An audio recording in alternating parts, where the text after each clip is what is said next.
अखेर खासदार नवनीत राणा यांना भाजपची उमेदवारी जाहीर झालेली आहे आणि भाजपसह आमदार बच्चू कडू यांनी सुद्धा त्यांच्या उमेदवारीला विरोध केला होता। याच विषयी अधिक बोलण्यासाठी आपल्यासोबत आमदार बच्चू कडू स्वतः आहेत। भाऊ, नवनीत राणा यांना उमेदवारी जी आहे ती जाहीर झालेली आहे, कसं पाहता? चांगलं आहे। मला वाटते आता ज्यांनी कार्यालय फोडलं, भाजपचं तोडफोड केले, तिथले बॅनर तोडले,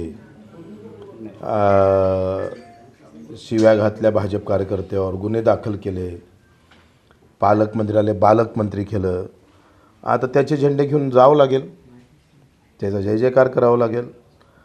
आणि मोदीजींना ज्यांनी शिवगाड केली, खालच्या भाषेत बोलले, त्याच्या संदर्भात भाजपच्या कार्यकर्त्यांना ठरवलं पाहिजे काय केलं तर त्यांनी ठरवावं।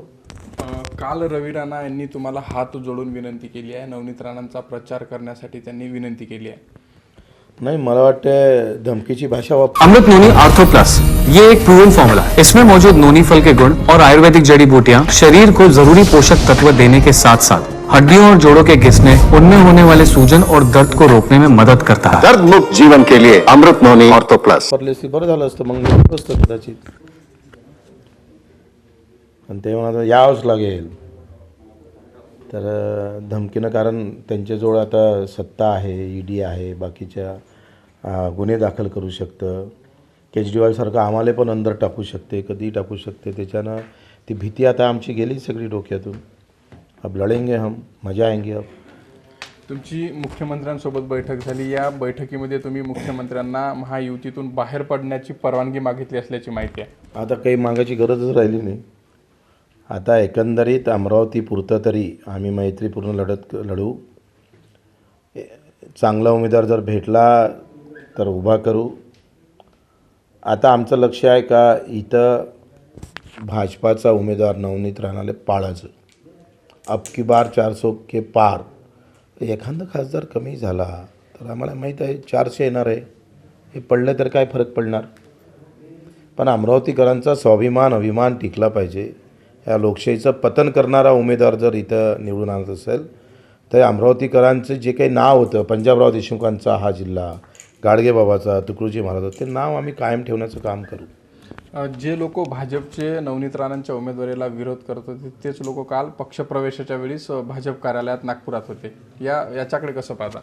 कसं आहे का, मला असं वाटतं का ते सत्कार गितकार आता त्यांच्यावर काही प्रेशर असेल, ते तिथे उपस्थित राहिले, पण मनातून नाही आहे ना। मनातून लगेच फोन आम्हाला आले तिथून, तुम लढो हम तुम्हारे साथ है, ते तितक्या नावापुरते गेले असेल कदाचित। एवढे दुखी आत्मे आहे, मला नाही वाटत ते कोणी प्रचार करेन म्हणून, कारण ज्यानं मारलं आहे भाजपच्या कार्यकर्त्याला, ज्यांच्यावर गुन्हे दाखल झाले, ते लोक काम कसं करेन हो? थोडं तर स्वाभिमान शिल्लक राहणार की नाही राहणार? एवढी लाचारी कोणी करत नसतं, लक्षात घ्या। आणि ज्यांच्यावर गुन्हे दाखल झाले तो कार्यकर्ता मला वाटत नाही काम करेन।